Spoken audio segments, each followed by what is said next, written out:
Hello everyone, आप देख रहे हैं इनफील्ड नेशन। कैसे हैं आप लोग? आज हम आपके लिए एक वीडियो लेके आए हैं। छोटा सा इन्फॉर्मेटिव वीडियो है ये। आज वीडियो है जो हमारी गन मेटल ग्रे है, जो मैं अभी यूज़ कर रहा हूँ। इसका 1.5 साल का क्या रिव्यू है, क्या इसमें मेंटेनेंस कॉस्ट मैंने पे की है, कितना इसका माइलेज मैं अभी मुझे दे रही है, प्लस इसमें मेरा क्या एक्सपीरियंस रहा है ओवरऑल, लॉन्ग ड्राइव पे क्या इसके बेनिफिट रहे हैं, क्या इसके लूज़ पॉइंट रहे हैं, शॉर्ट डेली बेसिस पे मैंने क्या इसके बेनिफिट मतलब मैंने देखे हैं और क्या इसके मैंने लूज़ पॉइंट देखे हैं, वो सारी चीज़ें हम यहाँ पे आपको शेयर करेंगे। प्लस जो लॉकडाउन में अभी काफ़ी टाइम से बाइक घर पे खड़ी रही है, सभी लोगों की बाइक हो या कार हो, अभी सबकी घर पे ही खड़ी है, तो उस चीज़ को भी मेंटेन करना ज़रूरी है। वहाँ पे क्या इश्यूज़ आते हैं इंजन में, आप खड़े खड़े अगर 1 महीना 1.5 महीना खड़ी है तो उसको कैसे रिज़ॉल्व कर सकते हैं, क्या इश्यूज़ आते हैं, वो सारी चीज़ें हम इसमें डिस्कस करेंगे।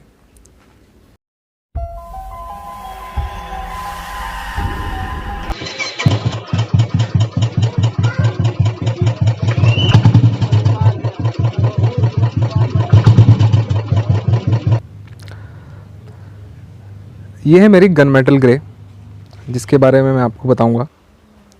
तो सबसे पहले बात करते हैं इसके माइलेज की, जिसको लेकर लोगों में एक डर है कि ये तो बहुत ज़्यादा तेल की खपत करती है, माइलेज बहुत कम है, क्या करेंगे इसको लेकर। तो ये सारी चीज़ें लोगों के दिमाग में भी हैं, ठीक है। तो मैं उस चीज़ को एक बार दूर करने की कोशिश करूँगा। तो मैं आपको बता दूँ, 1.5 साल से ज़्यादा से मैं इसको यूज़ कर रहा हूँ, ठीक है। लॉन्ग रूट पर अगर मैं अपने एक्सपीरियंस की बात करूं, लॉन्ग रूट पर मैं जो इसको यूज़ किया है 34 टू 35 के आसपास इसने मुझे माइलेज दिया है, ठीक है। जिसमें कि मेरी स्पीड का बहुत ध्यान रखना है दोस्तों। स्पीड, अगर आपको अच्छा माइलेज चाहिए रॉयल एनफील्ड बुलेट से, तो स्पीड आप 60 टू 80 के बीच की रखें। अगर 80 से ऊपर जाएगा तो वैसे ही आप कह सकते हैं कि इसकी जो माइलेज है वो नीचे गिर जाती है और जो तेल की खपत है वो बढ़ जाती है।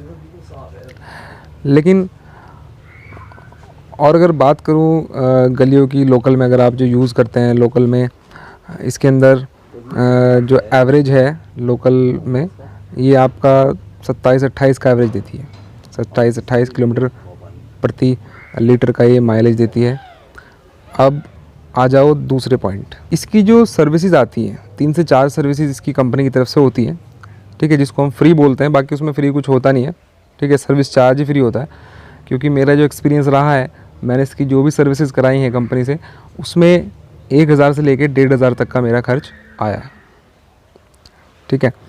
और उसके बाद फिर थोड़े बहुत एक्सपेंसेस वगैरह अपनी तरफ से भी करने पड़ते हैं। जैसे अगर मैं बात करूँ, इसमें कुछ मॉडिफिकेशन मैंने कराया है। आप देख पा रहे होंगे जो हेड लैम्प की ग्रिल है, टाइगर लैम्प की ग्रिल है, साइड इंडिकेटर्स की ग्रिल है, ठीक है। तो ये सारी चीज़ें मैंने खुद से कराई हैं।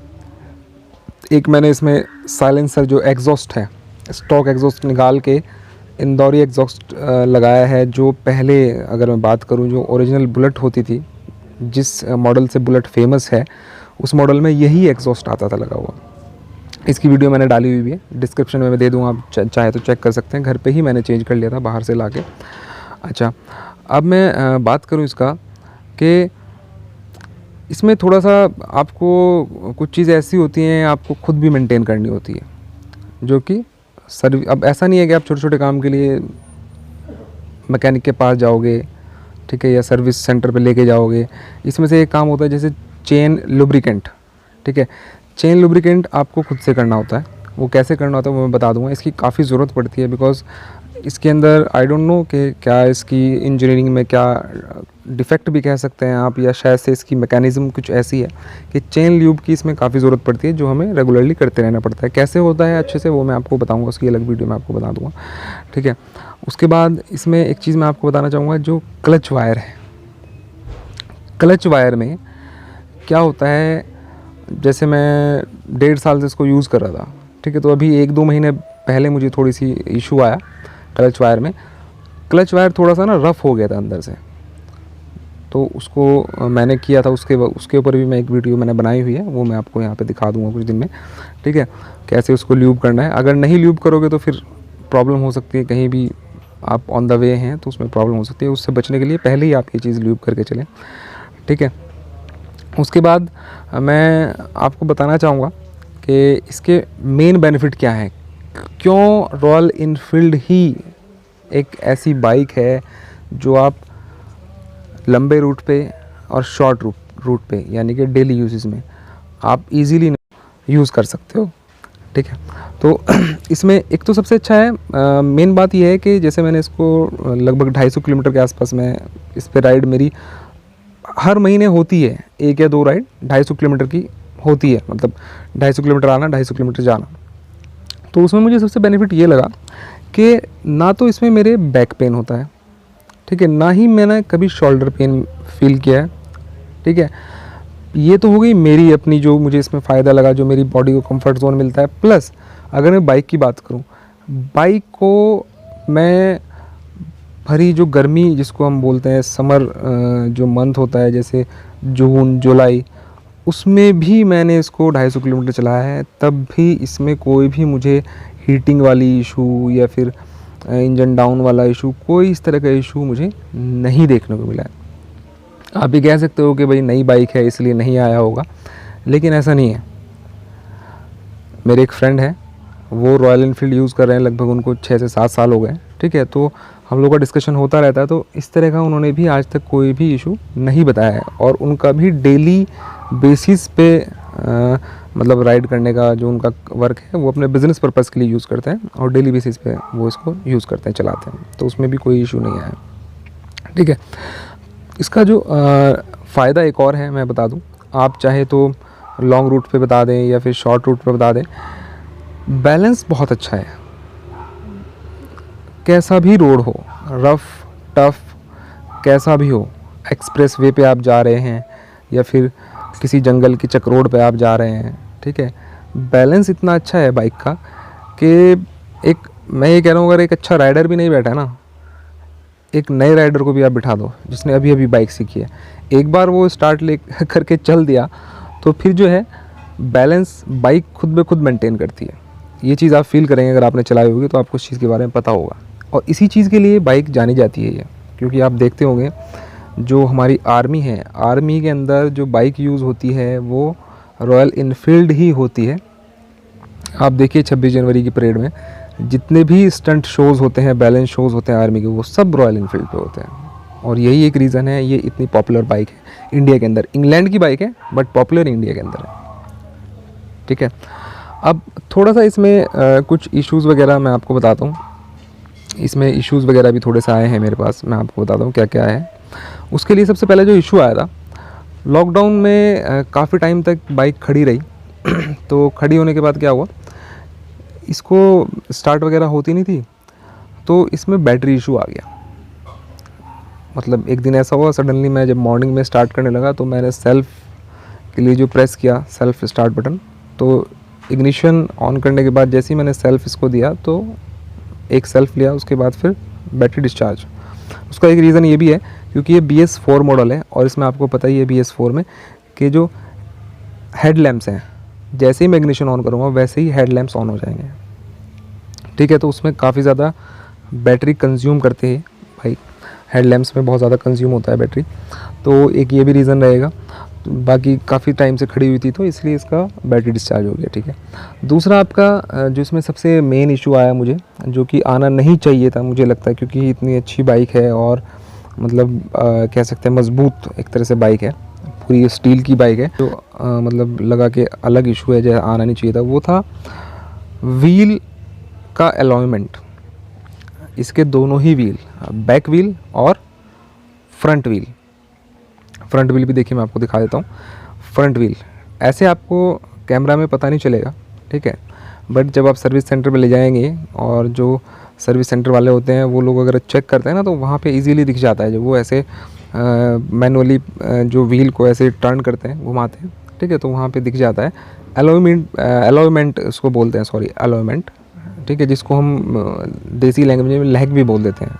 तो उसमें इशू आ रहा था, वो शायद से उन्होंने बताया, मैंने उनसे पूछा कि ऐसा क्यों आया, तो उन्होंने बोला कि आपने काफ़ी टफ़ रोड पे यूज़ किया, यानी कि गड्ढों वाली रोड पे आपने इसको ज़्यादा राइड किया है, तो इसलिए आ जाता है, इसमें कोई बड़ी बात नहीं है। तो उसकी वजह से क्या हुआ, मैंने उस टाइम पे इसका ध्यान नहीं दिया, ठीक है, उन्होंने बोला कि मैं कर देता हूँ इसको, लेकिन थोड़ा कॉस्ट वो ज़्यादा बता रहे थे, तो मैंने सोचा अभी इसको रहने देते हैं। लेकिन उसका मुझे बाद में बहुत बड़ा लॉस मिला, और आप कह सकते हैं कि मतलब वो टाइम रहते फिर भी मैंने देख लिया, नहीं तो कुछ इससे बड़ा हादसा भी हो सकता था। सबसे इसमें जो मेन प्रॉब्लम आई थी अलाइनमेंट ख़राब होने से, इसके जो स्पोक हैं, देखिए जैसे मैं दिखा रहा हूँ आपको, मेरे पास जो मैं यूज़ कर रहा हूँ ये स्पोक व्हील है, एलॉय व्हील नहीं है, ठीक है। और मैंने खुद से अपनी मर्ज़ी से ही इसमें स्पोक व्हील अभी तक रखे हुए हैं, नहीं तो मुझे काफ़ी सजेशन मिले कि आप एलॉय व्हील डलवा लीजिए, लेकिन एक होता है ना वो ट्रेडिशनल जो फील आती है, जो लेजेंडरी, वो स्पोक व्हील में ही आती है।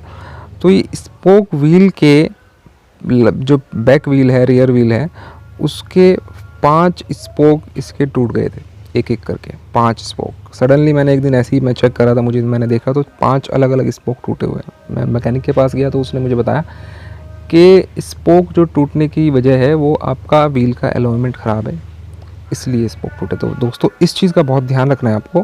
कैसे चेक करना है वो मैं आपको नेक्स्ट वीडियो में बताऊँगा, और कैसे उसको सही कराना है।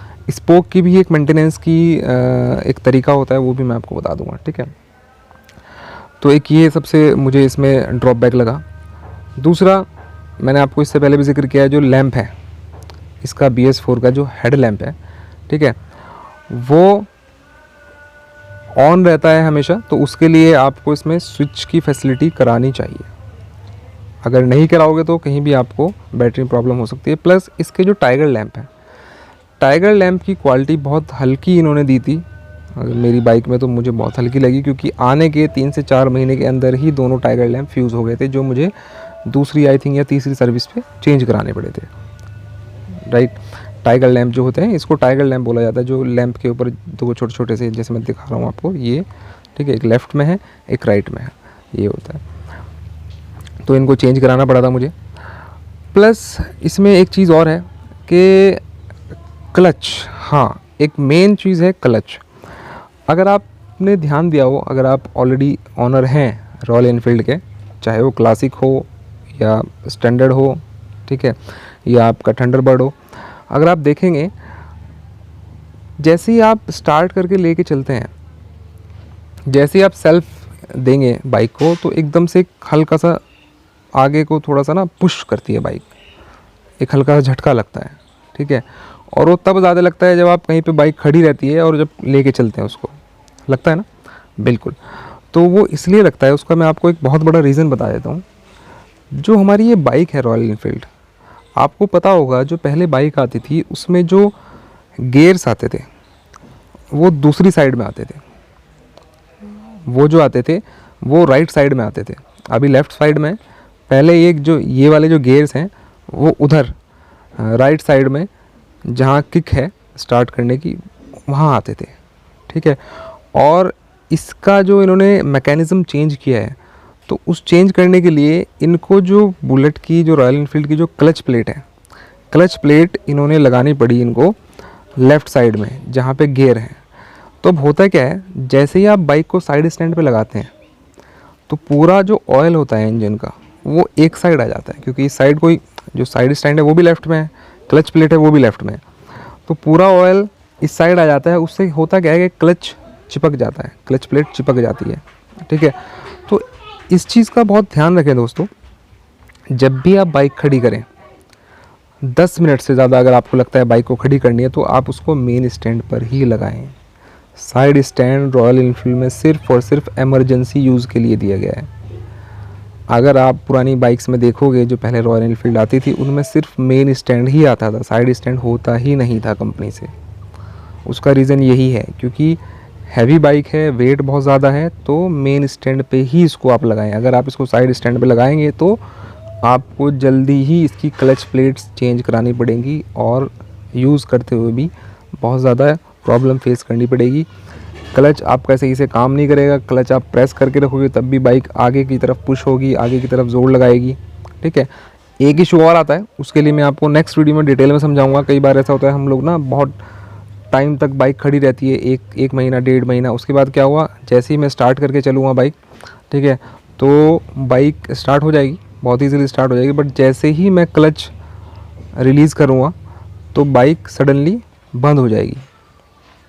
तो वो भी क्लच प्लेट चिपकने से ही होता है। उसका जो सॉल्यूशन है वो भी मैं आपको बताऊंगा कैसे होता है।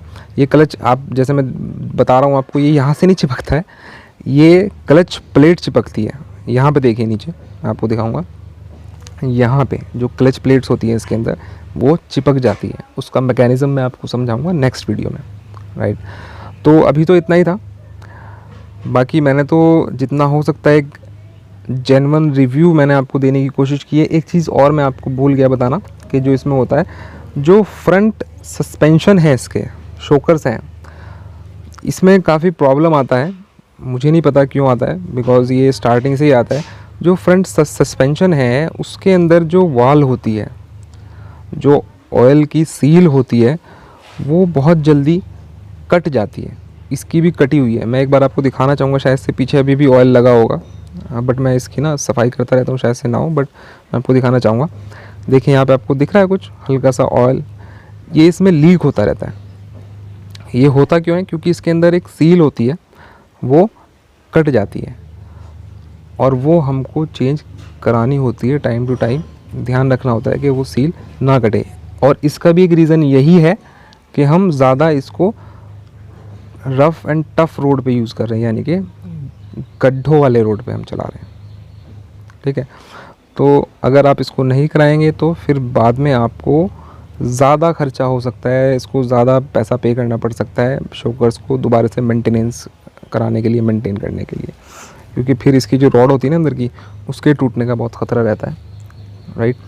तो अभी तक तो यही था, बाकी मैं नेक्स्ट वीडियो में आपको और भी इसके बारे में कुछ जानकारी दूंगा। और हाँ, मैं चाहता हूँ कि आप भी, अगर आपको कुछ इसके बारे में जानना है, कोई भी इशू अगर आप जानना चाह रहे हैं, तो प्लीज़ आप मुझे नीचे कमेंट बॉक्स में कमेंट करके बताएं कि आपको ये चीज़ इसके बारे में जाननी है, कोई एसेसरी के बारे में जानना हो, किसी मेंटेनेंस के बारे में जानना हो, कोई चीज़ को रिमूव करना है, चेंज करना है, कलर से रिलेटेड हो, किसी भी तरह का अगर आपको कोई इशू आ रहा है तो प्लीज़ आप कमेंट बॉक्स में बताएं। और उसके बाद फिर मैं ट्राई करूँगा, उसके ऊपर आपको अच्छे से अच्छा अपना एक्सपीरियंस शेयर करूँगा और रेजोल्यूशन दूँगा।